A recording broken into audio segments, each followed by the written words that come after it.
Why do we get more colds and flu in the winter? By Ishel and Bella. Hi, Jang.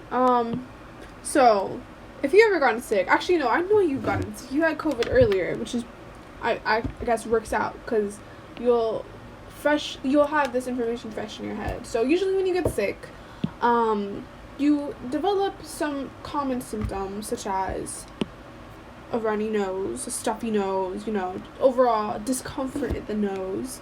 Maybe you develop a sneeze, which is really common with COVID, but in general colds, I think is also pretty common. Sometimes I don't get it, sometimes I do, but sneezes are a pretty common symptom.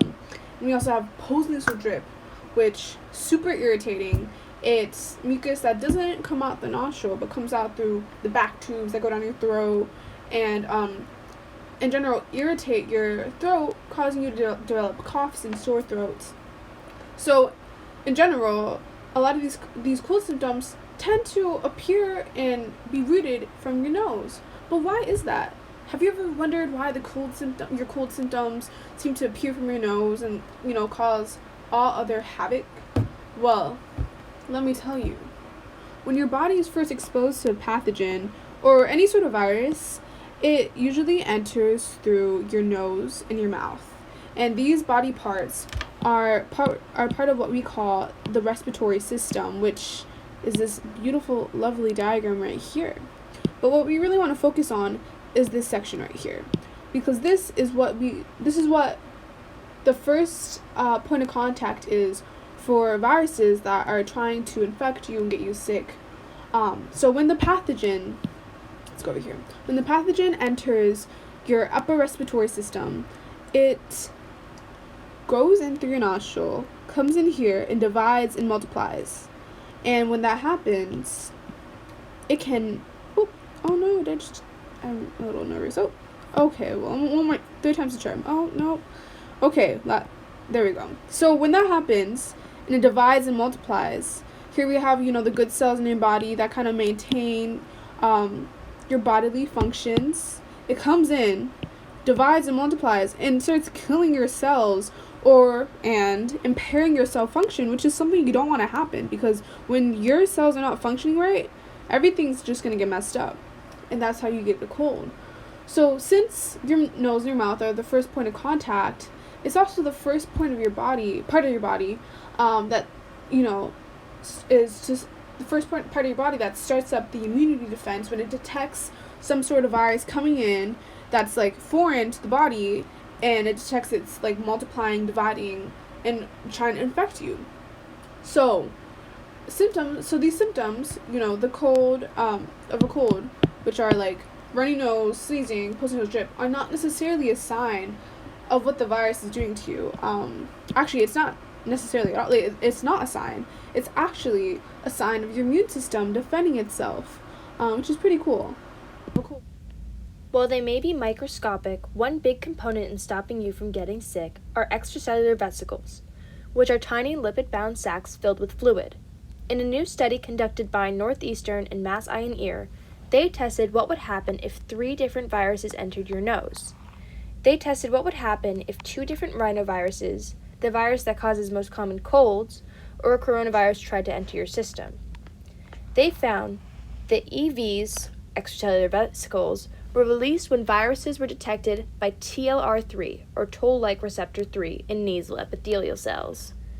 When TLR3 in the nasal epithelial cells detected either the rhinoviruses or coronavirus, they initiated a response which made the cells secrete a swarm of extracellular vesicles. EVs acted like undercover soldiers. They disguised themselves as host cells to viruses, which caused the viruses to attach to the EVs instead of infecting the nasal cells. The job of the extracellular vesicle is to move through mucus to surround and attack viruses. They try to get rid of the bacteria or virus before it attaches to your cells.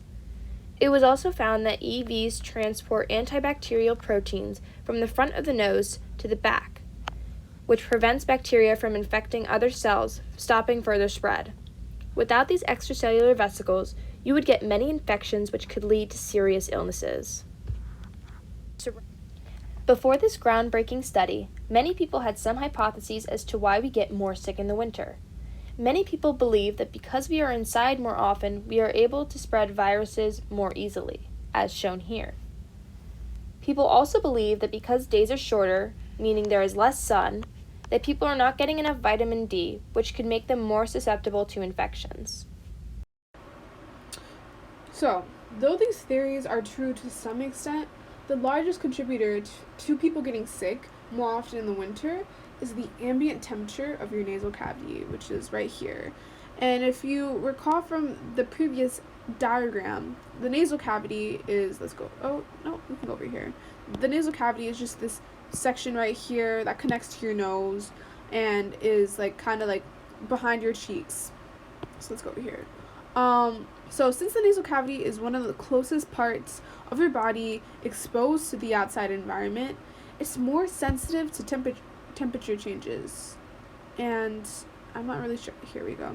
It's more sensitive to temperature changes. So in this new study, according to this new study, the nasal cavity is usually around 37 degrees Celsius. And during the study, they mimicked a drop in temperature of 5 degrees to 32 degrees Celsius, which is usually what you would experience in colder weather during the winter. They observed that this drop in temperature weakened the immune response to viruses. So why is that? The temperature change reduced the immune response to the nose, decreasing the quantity of extracellular vesicles that swarm the viruses, but also swarm the viruses. So our little friends here that keep us, alive and, in a good condition, are really affected by the drop in temperature, because not only are there less of them with this drop in temperature, but they also become weaker. The quality of these extracellular vesicles gets worse as the temperature drops. And the thing is, this reduced response, this reduced quality of extracellular vesicles can really help a virus like the regular cold thrive. And this is because thrive, where they can divide and cause an infection through your nasal cavity and then make you overall pretty sick. And another rough part, which kind of creates a perfect storm for these viruses, rhinoviruses, which are, like Bella mentioned, a common cold, tend to thrive in low temperature environments and are able to replicate easier in colder temperatures.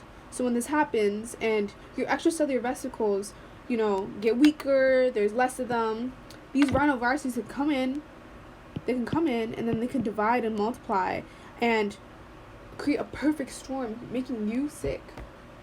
So the study concluded that cool temperatures in the winter have a really large influence on your immune response happening in your nose, which makes people more susceptible to viruses.